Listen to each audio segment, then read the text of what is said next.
किसी भी शय को एक मखसूस मकदार में गर्म करने पर उसकी लंबाई में कितना इजाफा होगा?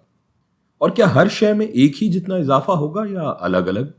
और अगर अलग अलग होगा तो फिर इसकी मकदार का दारोमदार किन अवामिल पर होगा?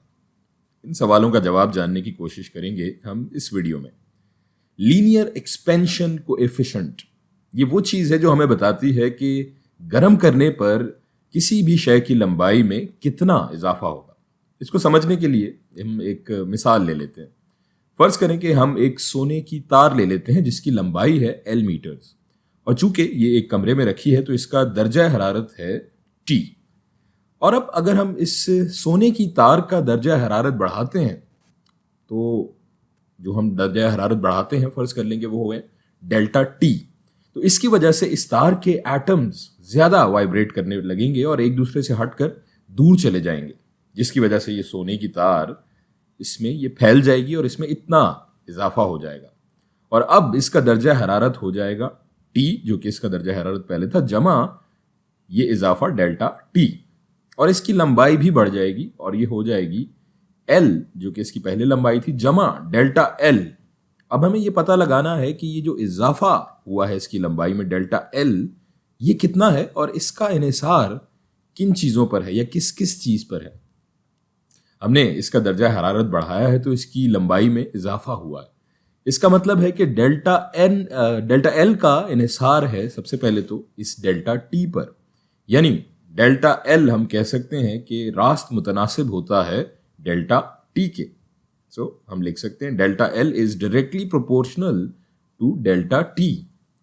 अब फर्ज करें कि अगर हम डेल्टा टी को दुगना करते हैं तो डेल्टा एल भी दुगना हो जाएगा, लेकिन इसमें इस इजाफे का दारोमदार इसकी इस इब्तदाई या असल लंबाई L पर भी होगा। यानी हम लिख सकते हैं कि delta L is directly proportional रास मुतनासिब टू इसकी जो असल लंबाई है L। यानी ये तार जितनी लंबी होगी उतना ही लंबा इसमें फैलाव आएगा। तो अब इन दोनों बातों को हम एक साथ लिख सकते हैं, चूंकि डेल्टा L इन दोनों चीजों के डायरेक्टली प्रोपोर्शनल है। So delta L is directly proportional to L into delta T। और अब अगर हम इसके बीच से ये रास्त मुतनासिब या डायरेक्टली प्रोपोर्शनल का साइन हटाएं तो यहां आ जाएगा एक अदद कांस्टेंट जिसका सिंबल होगा अल्फा L, और ये होता है हमारा कोएफिशिएंट ऑफ लीनियर एक्सपेंशन। तो इसे हम लिख लेते हैं delta L is equal to alpha L into delta T। इस फॉर्मूले की मदद से हम पता लगा सकते हैं कि इस सोने की तार का दर्जा हरारत अगर हम बढ़ाते हैं तो उसमें कितना फैलाव आएगा या इसकी लंबाई में कितना इजाफा होगा। तो हम अल्फा L को एक तरफ ले आएंगे और बाकी चीजों को दूसरी तरफ। तो ये फॉर्मूला रीअरेंज करके कुछ ऐसे हो जाएगा, alpha L is equal to delta L divided by L into delta T। और चूंकि डेल्टा L और L के यूनिट्स जो कि मीटर्स हैं ये आपस में कट जाएंगे, तो इस हिसाब से अल्फा L का यूनिट होगा केल्विन इनवर्स। इस मसवाद से हमें ये बात पता चलती है कि किसी भी मवाद या मटेरियल का अल्फा L अगर ज्यादा है तो उसमें फैलाव ज्यादा होगा, और इस अल्फा L को हम कहते हैं कोएफिशिएंट ऑफ लीनियर एक्सपेंशन।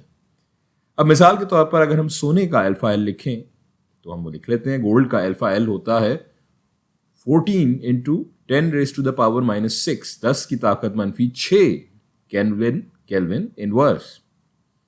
इस अल्फा L से मुताल्लिक हम मजीद बात करते हैं आगे की वीडियोस में।